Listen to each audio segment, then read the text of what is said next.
Howdy and welcome back to the podcast. Today we have Mr. Johnny, the real estate comedian guy here in Las Vegas. We met at Camp Rhino. He works out at Camp Rhino and we just happened to meet, and so happy to have you on the podcast, man. Hey, thanks for having me. It's awesome. This is a real treat. It's going to be a good time. We already got into quite a bit, and so I think I'm going to take us kind of way back. Like, where are we from originally, and how did we get to Vegas? There you go. I'm a Jersey boy originally. So normally I walk through the casinos or restaurants, people spot on me like Jersey guy. They smell it all over. Yeah. So I'm definitely a Jersey guy by heart. I ran a timeshare company. I've been a sales guy forever. So I transitioned from car business into timeshare, 6 years between both states in Nevada and also in New Jersey. Came out here, and I'll tell you what, I didn't think I'd last 6 months in this town. I was like, I'll give this 6 months. It's a sand pit. It's hot. I'm just like, I want the ocean. I want my blue water. Well, Jersey isn't really blue, but, you know, whatever. Water. Yeah, exactly. And so come out here, and within a couple months, I met a gentleman.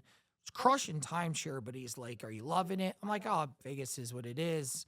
Work, go home, go to the gym. And he goes, I got a job for you. I'm like, man, I got a job. I'm crushing it. Why do I need to do this? He goes, you'll have fun. So he introduces me into the nightlife industry. So then I end up opening a nightlife business, selling tables. I have 14, 15 people working for me practically overnight. And then at that point there, I'm having a blast. Doors are opening. I'm out drinking champagne, beautiful women, and the list goes on. And we did that for years on top of timeshare and made a ton of cash and had a good time. And I was not turning around but like, oh, where's Jersey? Jersey what? You know what I mean? Wasn't going to happen. So after that, here we are. That's 2012 up to 2025. It's been like boom. In the transition, I hit my cap in timeshare. I'm just like, is this the end? I wanted to build something. I met a friend of mine that was a lender at the time. They were like, Johnny, you were built for real estate. Says, you know, your timeshare experience, your car experience, you've gone through the tough life insurance. Says if you got into real estate, you crush it. And I'll be honest, I was like looking at a real estate person. I'm like running through a house. I'm like, that's so stupid to me. I'm like, I don't want to. There's the bathroom, and this is your master. I didn't want to do that. Yeah. And I'm like, you know what? Kind of had enough one day, and I said, let me just try it. Let me see what happens. Your average realtor across the U.S. does 6.5 transactions a year. Average fallout of a realtor is they're going to fall out within 2 years. Success rate's less than 10%. On my first year, I did over 40 transactions. Walking in, figuring it out using basic fundamentals from any sales industry. And that was it. That was 2017, and just been off to the races since and building. And obviously they were right, you know, going in, showing houses. It's evolved from that. It's at a much different stage now, but it's been pretty phenomenal experience. And how we ended up talking over at Rhino as far as comedy goes, as I speak to realtors and train from stage and coach them, somebody had challenged me. I first talked to Tim Story. Tim Story, way he articulates and speaks from stage is pretty phenomenal. And there was someone else I met at an event, and this event, they had a tarot card reader just for fun. And tarot card reader pulls it out, and she's like, I see you speaking, teaching. I'm like, yeah. She goes, but something fun and exciting. I'm like, well, never done comedy. Who wouldn't want to? I'm like, that sounds cool. Probably 4 months later, Pauly Shore moves in next door to me at the Turnberry. And I'm like convincing him to put me on his stage, and he tells me I'm crazy. You're a realtor, dude. No, it's not happening. You're not getting up there. Finally convince him. I get on, and I'm good. They love it. And it's been multiple since. And now I get a kick out of it. It's fun. It's exciting.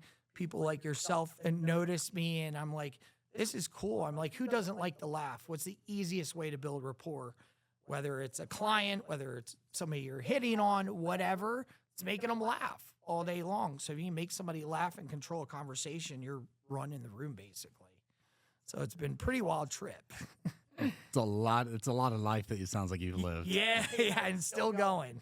There's a lot of facets. I mean, I would imagine you like the smallest things in the real estate world that you took from the last ones is just like, hey, can you just follow up? Like what, like sales 101, like Oh, yeah. little things like that that make such a big difference with having the ability to sell 40 homes in a year, right? Like, Yeah. and how were you able to grow from 40, I guess, to like year 2 now? Because do you do it twice or do you fall off? Yeah, well, some people will fall off. They're like, if they don't know the science, don't know the numbers, like anything out there, doesn't matter what you're doing. If you don't know how you got there, duplicating it, it's going to be pretty impossible. Now, that first year was a ton of work, ton of hours. I can remember being in the office 1 in the morning. And so I'd be in the office 1 in the morning, I had little post-it notes. Didn't even know what a CRM was. So I had post-it notes, hot, warm, cold, all over this cubicle. And so somebody would come through the door. It's windy in Vegas. Wind would rush in, post-it notes fly down the hallway.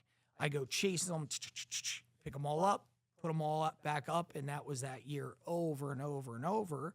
Now, going into year number 2, somebody had recruited me out of that brokerage, and then they started showing me systems. So then I was able to eye up exactly what I did, make it easier. Now I had a tracking system. I knew what a CRM was at that point, knew how to work one, started building what was going to look like an operation and your employees and continue going from there. Now to say it's been perfect and no growing pains, hell no.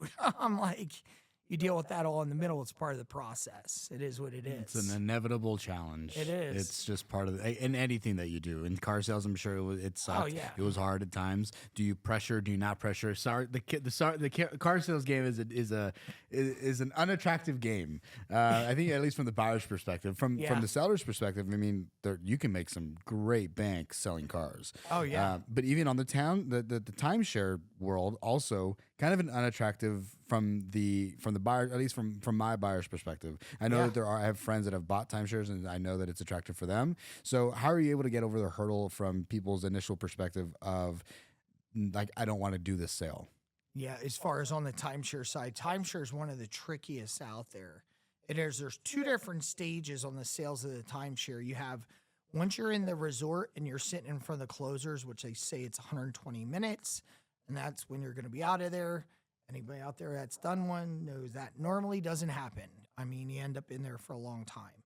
So then you have the guys that are closing the short closes. They're normally grabbing you on the floor if they haven't sent you a postcard in the mail or anything like that. Now, to get them from the one step to the next, you're doing probably a 30-second pitch. You have 30 seconds to do a discovery on somebody, see if they're qualified, and convince them this is the best thing for them while they're on one of their only vacations this year. They're going to take time away, and they want what you're offering to go ahead and do that. So I mastered that like nobody's business, and you just had to be fast and ask very specific questions and cause attention to get somebody over, just like any sales process at the end of the day, but you had to have the ability to be very quick with it. So once they were on the sales floor, when they were on the sales floor, you really had to sell the dream and sell the vision of everything. And if you're somebody that's super analytical, now obviously you always want to mirror who's in front of you and you want to match to that. But I don't care if I'm analytical or not. When I'm going on a vacation and I'm looking at a beach, I'm not calculating the number of waves in the last 60 seconds. You know what I mean? So I want that vision. What is that going to look like? What is that going to smell like? And that you have to have the ability to get into storytelling at the end of the day. Yeah. And selling people, one, why they want it, what they're missing, and of course, that pain point. How long has it been since you've taken a vacation? Well, this is the first one in 4 years. Well, tell me more about that. We didn't have the money. We were sick. So if I showed you a way, you did have the money. God forbid, if you were to get sick again and it's going to be one of your last vacations, you want to afford that. Yes, yes, yes. If I could show you a way to afford that, is that something you'd be open to treating you and your family? I mean, you just have to be able to do it right at the end of the day. But sales, I don't care if it's timeshare, cars, if comedy, you name it. They used to say an 80-20 rule. I really don't think that exists. I think it's more of a 90-10. You got 10% of guys that are just crushing it. And that's because it's about, unfortunately, in anything out there, It's about 10% of people are really being serious. Take Camp Rhino. Think about it. When you're there, is it everybody going all in? Of course not. No way. Probably 10%. Probably 10%. They're on the meal plan. They're not messing around going out on Friday night and showing up hungover on Saturday.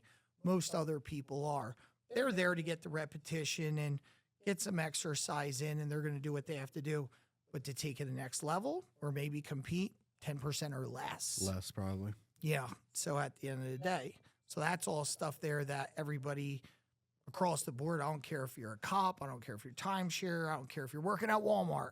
It's about 10% of people are taking life serious across the board. Yeah, we started having, so Sean records here, Sean Kelly, the digital soul star, records here.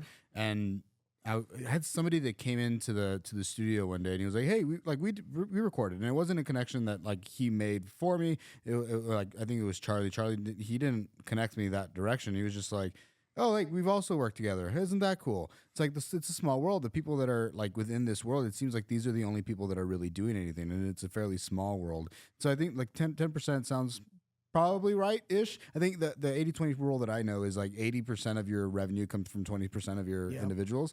So you think 90% of the revenue comes from 10% of the individuals? I do. Damn. Or less. I mean, take a look as far as you take a look at work ethic and as far as like, where'd you grow up? South Texas. So you're in South Texas. So growing up in Jersey, it was a different animal. It's completely like we have snow out in Jersey, there's state of emergency. What might be going on? They say you're not supposed to drive, but when your boss called you and the cars are plowing off the highway and running into each other, he's like, I'm confused. Why did you say you're not showing up? Damn. That's kind of the way it was. So it's like you go to work. When you're in the car business, it was snowing out there. Sure, nobody's showing up. Maybe one if you're lucky, but you're going to be there. You're going to be shoveling. You're going to be doing things. And obviously, like anything, you want to make it to the top, then you're going to do what it takes at the end of the day. I'll tell you a crazy story about the car business. I just told this story to somebody the other day. Their mind was blown. I was a kid when I got in, early 20s. We had company cars. And I had my own car at that time, but I was getting a little bit of work done. I said, hey, I'm going to take one of the company cars. Did what stupid young kids do. I was like 21. So I went up to see a girlfriend at a club an hour away, got hammered, and just got into a fight. Girl takes off, and then get in the car, get pulled over in 2 minutes. Damn. So DUI, thrown in jail. I mean, these cops, I was probably lucky they pulled me over. I was so plastered. They probably saved my life because I was an hour away from home. Who's going to stay up driving like that? And so what happened on Saturday, big day, car dealership's like, hey, listen, we need our car. Holy crap. Sorry You're about good. that. Turn this off. You got to have them alarms, man. I know. It's crazy. So what was super crazy is they call me and they had a sense they had to have. They're like, hey, Johnny, we need our dealer plate. And I'm like, oh, I'm sorry. I'm tied up right now. I was sick. Call me back an hour later. Like, Johnny, we need it like now. I'm like, crap. I said, look, car's impounded. Cops have it. Yeah. I'm in a lot of trouble. I'm like, let me see you on Monday. They're like, you're definitely going to see us Monday. So I come in. The way it worked at the car dealership is you would do a walk around. You would start at the driver's side, features and benefits, drop them off at the passenger side, put them in the door. You come around, start driving. They're like, where are we going? You want them on test drive. 90% of people at test drive, and you ask the proper questions, they're going to buy. So you want everybody on a test drive. I get the DUI. General manager's like, you lose your license, you're fired. Well, I lost my license.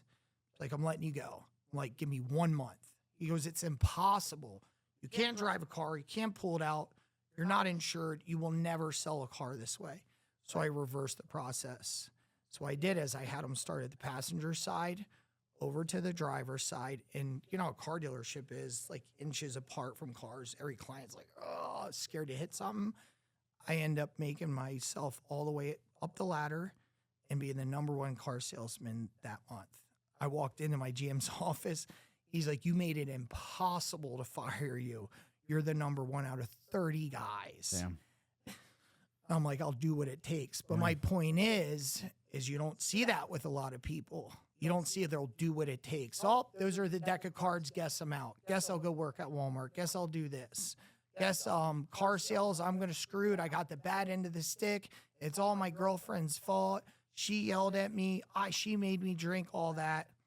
None of that doesn't exist. I drank. I decided to do that. I got a DUI, but I also decided to stay in there and do things where I'll make a lot of money still and everything else. At that point, are you self-aware enough to like are you making these conscious decisions? Like I'm going to do everything I can to make this work, or is it like I just need to make my bills? I need to make money. I don't want to lose my job. Like, is it out of fear, or is that out of like I'm gonna like this is I'm gonna take responsibility for my action, and then I'm gonna go ahead and make these decisions to make sure I figure this out? Yeah, it all starts with accountability. I mean, that's what most people miss. You hear it the majority of the time. Did you do this? Did you pick up the milk? Whatever. Did you call this client? You know what? Let me tell you what happened. They want to tell you a story instead. Just own it. Makes everything so much easier. I did not. But I tell you what, I'm calling right now. That's my mistake. It'll never happen again. And I'm going to make an appointment with that guy and did it. And that was the mindset I had. I screwed up. But his name was Bob McCormick. Bob, I tell you what, I'm going to make this happen. I'm going to show you. I told you I'm determined when I took this job, and I'm still determined. I made a mistake. I screwed up, but I'm going to continue rocking, making this work. Did you grow up with money? No. No, we were just, and I want to say average is a poor way to say it. It wasn't like we're living on the streets, but it wasn't. My mom, we get presents on Christmas. She didn't spoil us at all. I mean, it wasn't like every time we left the house, we were getting stuff like, the reason why I say that, I see some people and their kids, it's like every day is Christmas, showing up with this and iPads and games. I'm like, oh man, this is not a recipe for success. This is not working hard for things. My parents were really good at setting the bar. You do X, you're going to get X. They're the same thing with punishing me too. So I was punished a lot. Same. I get it. Yeah. So there is definitely not as far as thrown in my face. I bought my first car. Anything I was going to do, it's like, you're going to pay. Now they're there for support. Like when I bought my first car, they lent me $1,000, which was a big deal back then. Yeah. And I paid every penny off. First job I had, I was out there knocking doors at 11 years old to mow lawns because I wanted to go ahead and have money for a car and expenses and everything else. So it's interesting to me that people are built. Maybe I don't know if they're built this way. They're created. Like everybody's a little different. I get it. Like you have athletes on the extreme athlete. That's what they're good at, and that's what they do. And then you have people who just grow up like as salespeople, and that's just their game is to grind. And it sounds like your game is to grind. Yeah, no, it's always definitely been. is. No, it has. It definitely has. Grind it out no matter what. Nothing's ever going to beat hard work. Now, along that way, do you have to start getting smarter? Do you have to start leveraging systems, working and partnering with the right people? You know, in comedy, asking for advice from the right people, making relationships. All of that's important. But it doesn't matter what you're doing, whether you're doing comedy, whether you're selling cars, whether you're selling real estate, building an operation. If you're missing the hard work, it's going to be pretty hard or impossible to get there. I think it's there's a hard work that I think we traditionally understand as like the door knocker, right? Like you knock 1,000 doors in a day, like that's a hard worker. Yeah. But also being a hard worker in that same respect is like I'm gonna go to the right community and only maybe knock 10 doors because I know that the net worth of these individuals is higher. So I've done my work beforehand, so I don't have to knock 1,000 doors, but I can only knock 10, and I'm more likely to get more sales. Or at least if I close one, it'll make up for all the hours I'm spending knocking all these other doors. Like hard work is also networking. Networking is hard work to some degree. It's the more intelligent way, I think, to do hard work. Yeah, no, it definitely is. I mean, there's plenty of times where you're finishing up whatever you're working on during the day, or you're doing, let's say, 10 podcasts back to back. That's exhausting. That's a lot. It takes a lot out of you. There's a big event at 8 o'clock. You know, do I really want to go? Probably not, but, you know, to go ahead and push through, you know, how far away am I from that next level? One relationship. Is that one relationship there? Am I going to meet the right person? There's been a million times I've been in that scenario and I show up and you meet that person like, holy crap. Think about if I did not make it. Think about if I was lazy and decided to watch another episode of Modern Family and eat Cheetos. that would have got me nothing besides saddlebags, whatever. You know what I mean? I wonder how, like, is it addicting? Like, do you find that going to those events and pushing through like that might be the next one? Like, it's very classic, right? Like, Yeah. just keep on calling because you're gonna get 100 no's, and by the time you're gonna get a yes, but you just got to go through all the no's by the time you get a yes. Like, is it addicting to you to go to all these events and like make these calls and do this thing, like the grind, I guess, if you will? Yeah, there's definitely it's almost if you can't force yourself into a mindset to become addictive to the process, just like anything, you're telling yourself this stinks, this sucks, I don't like this. All you're doing is program yourself. This stinks, this sucks. So you like develop, I need this. This is what I want. This is what I need. I need this process, and dive in deep hard into that.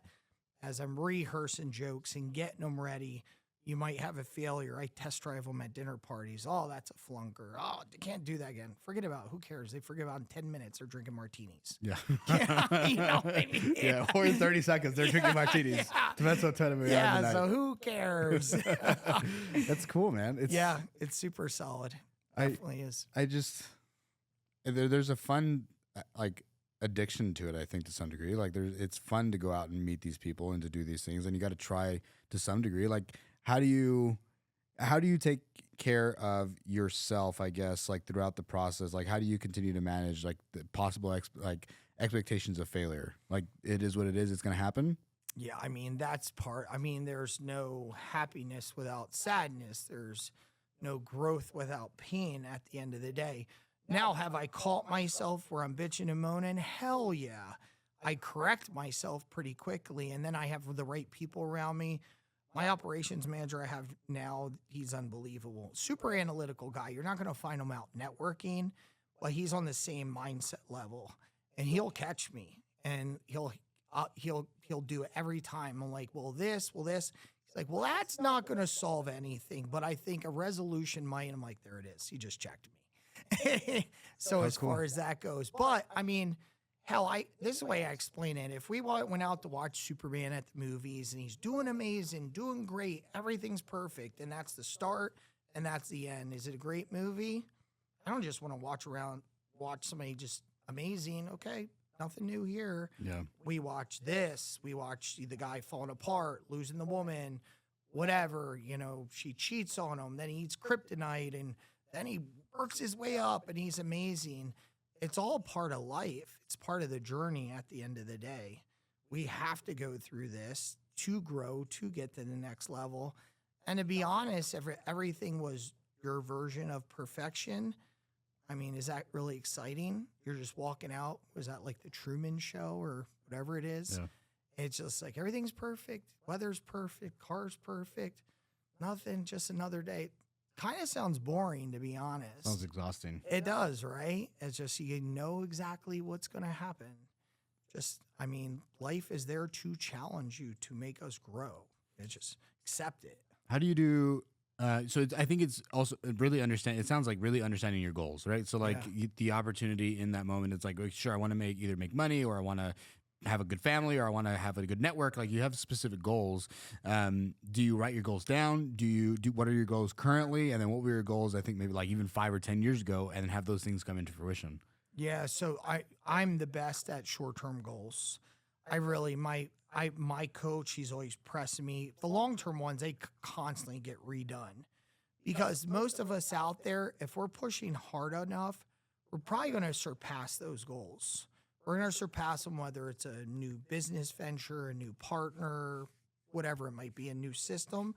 And we end up getting better and better and better, and it'll compound if we do it right. And those 5-year goals will end up changing at the end of the day. Well, you'll see them, plus you'll see more. And let's say a year from now, are they still important to you? Let's be drastic. Let's say it was something you're doing with your wife and you got divorced. Well, guess what? I'm not keeping those goals. Yeah. I'm getting rid of them. Hopefully. Yeah. I guess. Yeah, I don't want to send her and the new husband on vacation. Exactly. It's like, take that one off, as far as that goes. But as far as I'm always going to run after the short ones, like one of the ones that we had developed, I said I'm going to have it ready for June of 2025 was going to be our personal coaching. And right now, what are we, March 12th? And we're going to launch it off in 5 days from now. Nice. So I was, it's because I was doing the right steps. I was getting it in play. I was getting the right content out. And I figured out a way to also do two things at once as I'm working with people to get additional content. So I didn't have to double up on anything. So which I think people skip a lot of times when it comes to anything. Try and do two things at once at all times. Constantly. If you're out there and you're working with somebody and you're training somebody else, do that at the same time. If you're working with a client, have somebody else side by side so they know what to do and everything else, as long as that person's coachable. I've learned the hard way with that too. Not everyone's coachable. Yeah, exactly. I feel like it's hard to find a coachable person sometimes. It is, yeah. It's weird. That's why I say it doesn't matter what you're selling, doing. Work hard, coachable, you're going to be able to achieve it. If you're missing any of these secrets to the recipe, it's just not going to work. It just won't. I mean, especially you see it in real estate, everybody sees the glitz, glamour, the fun stuff, the cars, the dinners. I mean, that's such a small part. Everything has led up to that point, right? Correct. It's the early mornings, it's the late nights, it's the making sure your CRM is in place, it's making sure you are following up X amount of days per week or whatever your timeline is. Like, there's all those other little steps that allow for that thing to ultimately exist. So what are your current goals? Like, what are you looking forward to in the next 6 months outside of the thing in the 5 days? What is it called, by the way? As far as the coaching program? What is the coaching called? So the coaching is going to be Shark. We just changed the name this morning. Cool. That's why you're throwing me off. That's cool. Like, I knew he's going to ask. I believe it's Shark Coaching Academy is what we decided. Cool. The guys in the cooker in the back do it. I'm like, I'm here to do the talent. Tell me whatever it is. Yeah. I think it's a Shark Coaching Academy is what we ended up with. So we have that there. There's a live coaching end of it. And when I say live, 101. There's going to be a group coaching. There's an online platform as well. There's about 4 different tiers that you can go with. Is it specifically around real estate? Specifically around real estate is where we're starting at with the core model, and then we're broadening it out for our sales. Because, I mean, you can transition into anything. If I would just studied real estate, I just took those fundamentals, I could sell cars. If I did that, I could do title. Not everybody's brain works that way. So they're like, nope, I got to hear the word title or whatever it is. So that's why we're going to open it up to where it works for everybody, as also as far as a general side of sales at the end of the day, and customer service and customer support and everything else. You might be great at the sales aspect, but what else does it look like on the delivery end? If I'm a client, I don't care if I'm buying a car, a house, whatever. There is a science to maintaining that client. What are you doing for your outreach? What are you doing for your clients? Is there an event space you have in order? Are you putting them in touch with the right people and XXX? And it goes on from there as far as that part goes. Besides that, when I set my goals last year, we were going into 2025, said we're going to go ahead and double up our agent count. We have over 200 agents nationwide now. Going into this year, what I want to see over the next year, 12 months, by the end of 2025, is going to be 2,000 agents. And the reason why I have that's not just the coaching programs or real estate company, is to change folks' lives that are getting in real estate. And when I say change their lives, most realtors, as I said in the beginning, they fail in the business. 2 years are out. Lack of support, no training. Somebody's a bartender. Oh, I've been in sales. Bartender's really an order taker. Now, they're good communication skills because you want to hear, listen, connect, and everything else. That's where the money's made. Now, are they salespeople to convert folks that are thinking about a product and they show features and benefits? They haven't been trained. Not to say they can't. Yeah. So when we bring people into the real estate company to make sure they have the ability, have the opportunity, they're hitting a 6-figure income in less than 90 days. So that's what I really get passionate about, is doing that for people. So that's a big one right there. Because realtors coming in right now, a lot of them are dropping like flies that have been in. And these are people running operations even. And then you have realtors that are coming in trying real estate, and they're attempting at it because of everything they heard for the last 3 years. It's a different animal right now. It's kind of like what it was 2017, so it's no different to me. But people haven't been prep proper. They don't know what they're getting into. Just like anything, if you get into a Ferrari, you never drove one before, chances are you're going to end up in a wall. But if you have a coach, you have a trainer helping you, assisting you, you'll be whipping that baby around for the weekend. You know what I mean? Yeah. That's what it comes down And to. it's not 2022 anymore. Yeah, yeah. That was a good year. Yeah, right, 21, exactly. 22. Yeah. That was fun. Everything is champagne falling from the skies and everybody buying everything. Whoa, this is easy, man. Yeah. It was easy picking, and now, Yeah. especially in this market, I would imagine it's changed significantly. Yes. I've heard a little bit about what's going on. Tomorrow I have a meeting with Boxable, and so we're going to see Oh, yeah. exactly like what. Who are they're- you interviewing with Boxable? I forgot the name. I probably could look it up, but Yeah. I'm not going to look right now. But yeah, I have somebody. I'm out- very familiar. Yeah, so I'm interested to see like what they got going on, how they're working with DR Horton, and then like what's going on inside this market. Do you know? Oh man, he's out of his name. His first name is Sean. I can't remember his last name, but he works out of UNLV. He's a professor in economics, I think, and specifically the real estate market. I can't remember his name, but either way, Oh, you know what? We actually, so I own a part of a title company. That one we sold last year. We have Okay. another one. We have partnership. But I know exactly who you're talking about. The masterminds we were running last year, we brought him in. he's everywhere. So yeah, he's really good at what he does. So he'll be super solid. He's dialed in. He has it definitely down to a science when it comes to like eyeing up real estate. I tell people all the time, you know, you're really good at the business when you can almost feel real estate like a heartbeat, what's coming up around the corner. Yeah, You know, just like anything in life. I mean, if you have somebody that's a, you know, swimmer or whatever it might be, or tennis, they have a certain feel and they can get a sense where the game's going at the end of the day. They're not like, whoa, I was totally surprised. Just doesn't happen. When you're a professional in real estate, it's the same thing. You can eye that stuff up. And that guy's golden, obviously super analytical, dialed into the numbers and seeing what's coming down the pipe based off of what's going on right now. I mean, his delivery was great. The people that we had in for that mastermind, I mean, they loved it. So I'll be a great one. that yeah, podcast. yeah. I'll I'm keep my- interested. And so, like, what's coming up inside of this market in the next year to 2 years? Like, how is the market changing? I mean, year to 2 years is a long stretch because anything can happen in the middle. So right now, I tell people all the time, my crystal ball is broken, but I can tell you where I see things going. Obviously, you're going to see the public as far as when we were going through elections in November, everybody, as it was coming up, slow down. You know, all right, let's look at January 20th. I'm going to be ready then. When that area hit and that decision was made, you saw the upper end, pretty much everything north of 900 started taking off like crazy. So that stuff started launching off. All our luxury stuff was on fire at that point. So that's been a run. Now we're in March right now. Still going really strong, but not as fast as it was in February, I noticed. So you could see people kind of like tiptoe in, tiptoe out as far as that goes. Naturally, we're going to see everything as far as interest rates are going to control and what we're looking at, why it's softened up a little bit. We're taking a little hit in the stock market right now. So as you watch those markets and see those juice a bit, interest rates come down about a quarter to a half. Even if we're getting a quarter or a half, it'll jam people into the buyer's market. The rule of thumb is every 1% that drops. So let's say we go from 7 to 6. At that point, we're going to have over $10 million 10 million buyers enter the buyer pool across the U.S. Damn. So that's what it triggers at that point. Damn. Now, that's spread throughout different Yeah. price points and everything else and across every state at the end of the day. So that's pretty much what you see. The only reason why you didn't see that coming up into November, the elections kind of softened it up. People are holding back a bit. But right now, people are opening up, and you can tell that people are at that 900 level and up.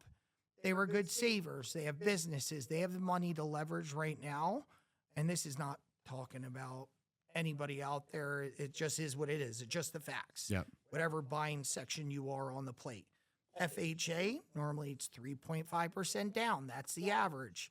When you go ahead and do that, most people are saving every last dime. Naturally, they don't have a bunch of disposable income, so they're not going to be as willing to make a risk at the end of the day. So that's what's happening right now. Do I see that more successful halfway through the year where you're going to start seeing FHA people enter the market? I believe 100%, and it'll continue going up from there. The luxury market here in Vegas, I believe, is just going to keep on cruising. They're doing well. Where's a lot of the development currently existing for, especially around the luxury market? I mean, they're searching every place right now for land. Exactly. They are. I mean, you have a blue heron community right around the corner yeah. from here, from the airport. There's another one that I'm going to look at that's actually on the way back to the office. Now, McDonald's Highlands, of course, that's a prime location. And McDonald's Highlands is absolutely beautiful. You have a Sky around the corner. Sky, you're going to spend some more money. McDonald's Highlands, not say anything about the community. You have Dragon Ridge Golf Club, one of the best securities. Absolutely beautiful. You have the community, but you're going to see a lot of luxury, custom homes, Christopher homes, your Blue Herons, and so on and so forth. As far as those, and then there's one project outside of McDonald's Highlands in Henderson, which is really interesting, and that's going to be Live Homes as well. Live Homes. So Where's that? you're going to see them. It's literally, if you come out of the gates, the main gates in McDonald's Highlands, you're going to make a right.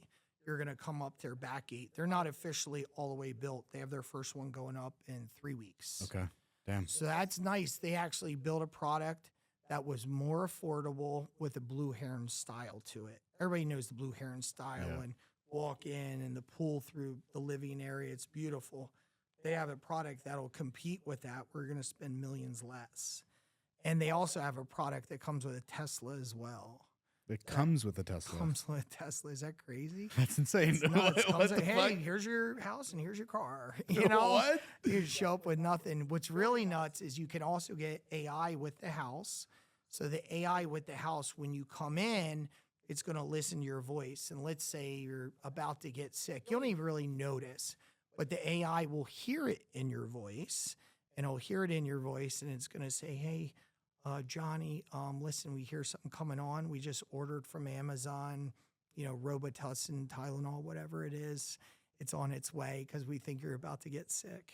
It's a scary place to be. Is it- It's kind of a weird place to be. It is kind of weird, huh? I don't know if I like that. I know, it's interesting. I was sitting there, my mind's like, married couples, if she's unhappy. I'm like, Right. things aren't working out in the bedroom. Oh, man.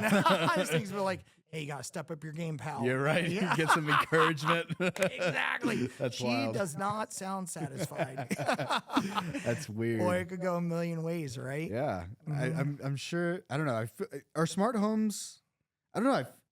How do you feel about smart homes? Are they a good investment? It's not a small investment whenever we're like actually like building out a full like smart it home depends feature, right? what you want at the end of the day. I mean, something like that right there, somebody that's super techie, they love stuff like that. Do I absolutely have to have it? Me, I'm coming in to look at a house, I want to have something that's going to be user friendly for the pool, the heater, lighting. That's about as far, obviously, heat, that's a given, in the air conditioning. Yeah. But everything else, do I absolutely have to have? No. Heck, I'm barely home as it is. That's for an event or coming home last minute, having a couple people over, I would bang it all out. Yeah. But as far as, it's all going to be up to the buyer at the end of the day. That's fair. Everybody's different. That's fair. Yeah. I think there's one brand that I've used in the past. I used to build homes back in Texas. Oh, nice. And I think we use 4 Connect, if I remember correctly. I think that's the brand, or Connect 4 or something like that. And it's a great brand. It's just, I don't know. It just, there's something about it that it makes me weary. And especially if we're having AI that's connected to me to tell me when I'm sick. Cool feature.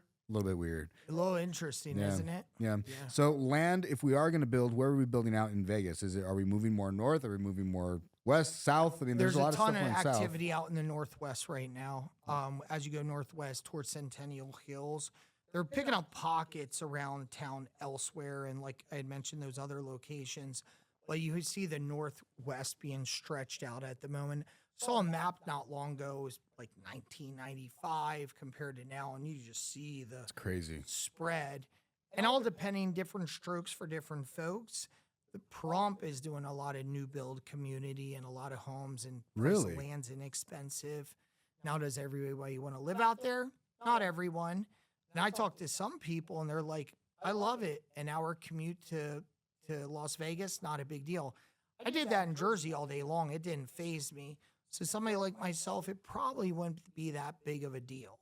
I wake up and I'm up early as it is. Who really cares? I like a nice drive. But does it appeal to everybody? No, of course it doesn't. But what's super cool is if you like the outdoor activities. you can take a four-wheeler out on any street as long as it's not the 160. Yeah, you can just take off from your driveway. You'll drive through Pahrump and you're going to see these one-man aircrafts, single-man aircraft, where they can flip down the wings and take off from the street just like that. It's crazy. How weird. It's like a different world out there. I've never been. Yeah, it's I gotta pretty go visit. interesting. Check it out. I got to go. Yeah, so it's like if you're into the outdoors and you want to be in the desert and nobody really bother you, it's a perfect place. How much is like an acre out there if I wanted to buy an acre? All depending where you go. I Oh, have sure. seen acres out there. We just did one that was less than 50 grand. Yeah. Damn. Mm-hmm. Damn, Yeah, it's it's cheap. going to depend. You have stuff that's closer to 160 and you have stuff off the beaten path. It just depends where it's placed. Makes sense. Yeah. How valuable do you think taking care of your health is for business? I mean, you got to lead with your health is what it comes down to. I mean, it's a cliche, you know, health first and everything else, but it couldn't be further from the truth. And let's face it for what it is. If I want to take advice from somebody in business or next steps, and it's somebody that's 400 pounds overweight, and I see them eating cheesesteaks, and they got some Twinkies right here and some sodas, and they're telling me about the next steps financially, and I'm not doing things right, it's going to be hard for me to take advice from that person when they have no sense of control here. You know what I mean? Yeah. So one, you got to present yourself the right way. Two, it's how you're going to live. It's how you're going to feel and operate. You know, my biggest problem, just my trainers have told me forever, the doctor told me last week, is like, you overtrain. That's your problem. You got to stop overtraining. But I get addicted. Yeah. It's more of a meditation. I want to get up. I want to do it. I want to do it again. Helps me stay clear.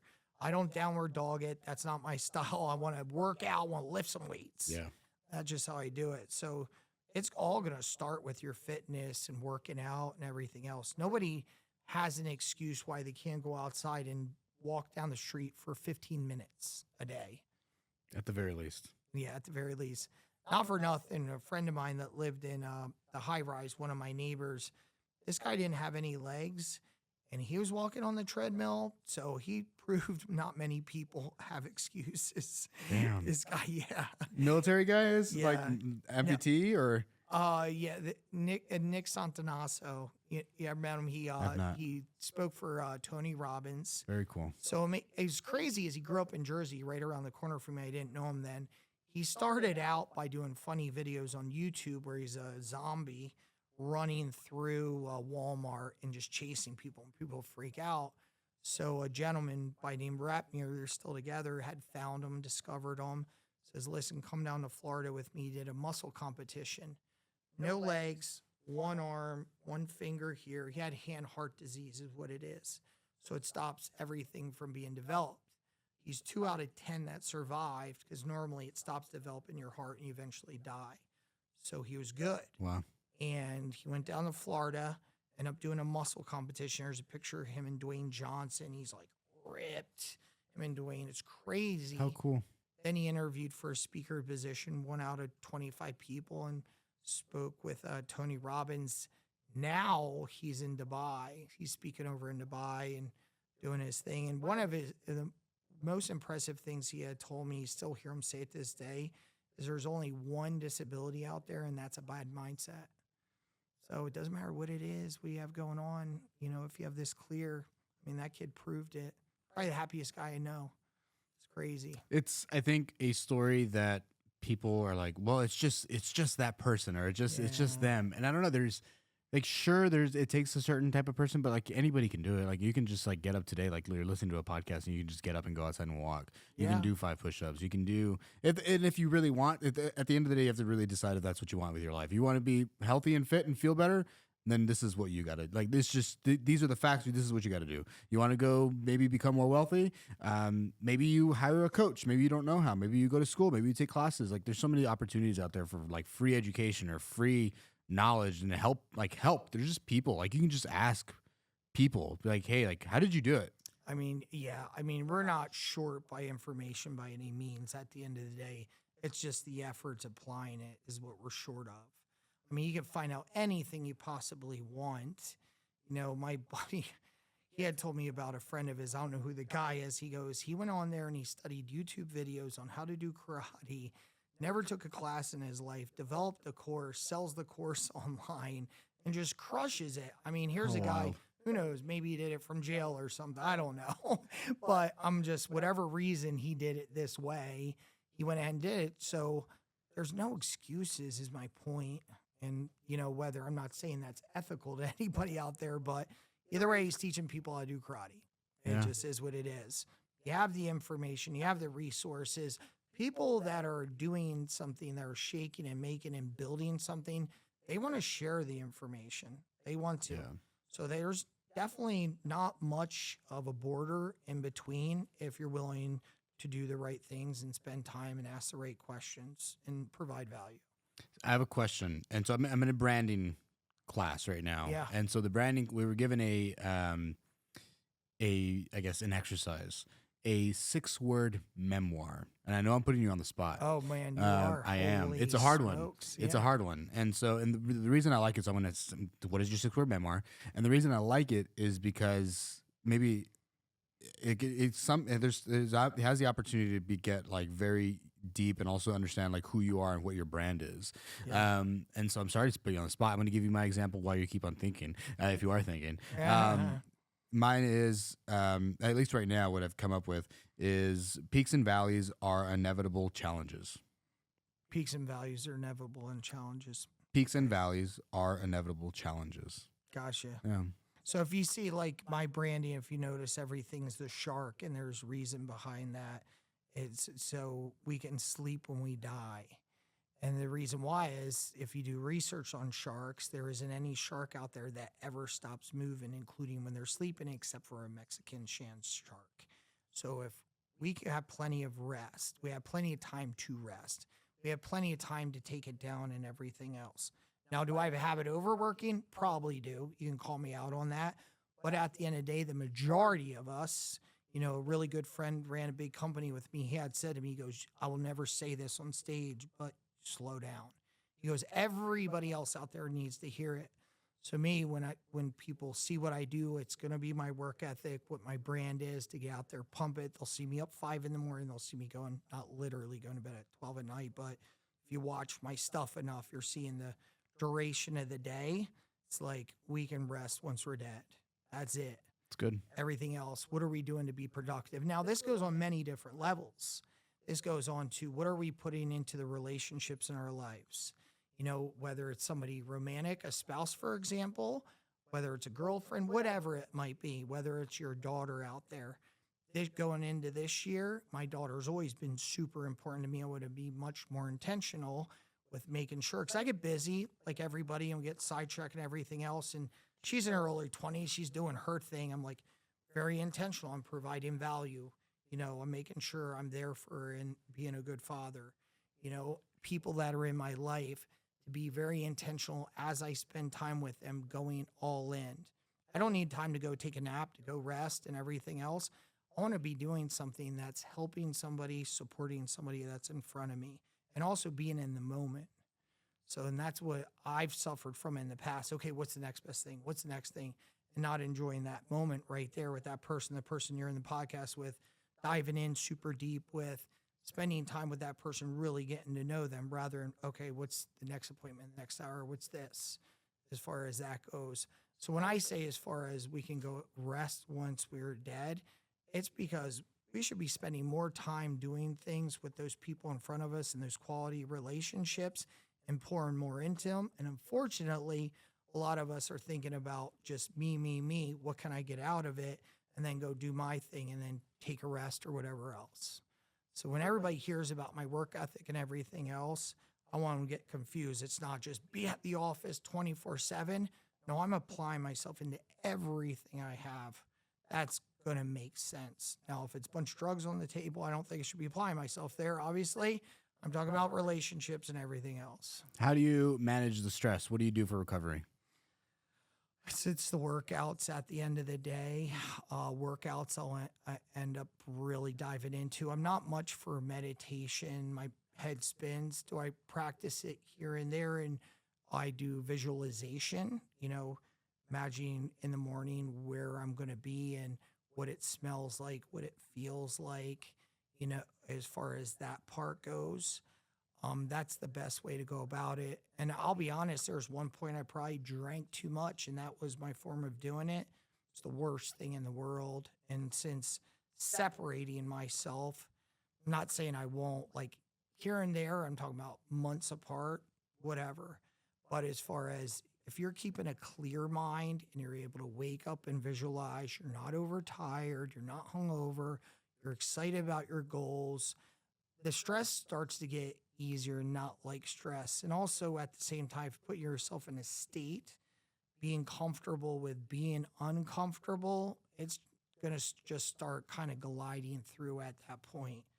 There's a point in business, something would happen, it'd blow up, I was losing it. Nowadays, there's stuff that happens, and the more deals you do, there's lawsuits involved, there's lawyers involved. It's just going to happen. It is what it is. Yeah. People aren't happy sometimes. Whatever it is. I had a listing I wasn't even at, and somebody did something with a dog, and it probably kissed somebody in the wrong way. And I heard about that. Rough. And so, but you learn to deal with it. Okay, we just got to solve it at the end of the day. This is all part of it. Nobody died. Thank goodness. Not hurt, whatever it might be. You just got to deal with this aftermath and everything else. But you're going to allow everything to stress you out. Think about it, if you're in a relationship and you have a spouse, and every time the milk spills, every time there's water, every time there's clothes, and they're stressed and freaking, you're probably not going to want to be in that relationship. This is too much. This is bad energy. So if you apply that to more places in your life to where you don't allow that to affect you and bring out a different side of you, you're going to be much better off. There are some really cool leaders that I've had in the past, and some really the leader that does blow up with everything that goes on. And I much prefer working for the cool-headed leader that's like, all right, like let's, or just the leading around those type of individuals, those kind of leadership individuals that are just like, hey, like this is the problem, let's figure it out, let's move on. Like it's just it's very tactical, very very cool, very calm, collected, very rational. It's a much better place to be rather than being with. I've worked for somebody in the past that it was just like chaos. All in, like something small happens and it's like, how could that? Like, what's going on? And you have a lot of people that are now going to be working with and around you, like, and it's going to continue to grow. Like, you don't want to be that guy. You want to be the guy that people actually want to be able to be like, all right, what can we learn here, right? Be open, be receptive. It's big, man. No, it's true. Yeah. It definitely is. I mean, anybody can learn how to freak out over something, but learning how to digest it and deal with it, that's a whole different level. For sure. Where can people find you, man? So best place is going to be Instagram. You can find me at the Shark JR. That's the best place. Answer my messages, whatever it might be, but that's probably going to be the easiest. Beautiful. Right and there. Then I guess they can find the 5-day or the course that comes out in 5 days. Yeah, it'll come on out there. in 5 days. If you drop a message in there, I'll set you up with the marketing team. And then they'll shoot everything over. Literally, what is today, Wednesday? Yeah. I would say probably by Monday it'll be out there. Cool. Yeah, so we're Sweet, at the man. final touches right now. Well, Sounds congrats, good. man. I appreciate you. the time. Appreciate you. Yeah, man. Thanks for having me on. Cheers. Love y'all. Bye. Got it.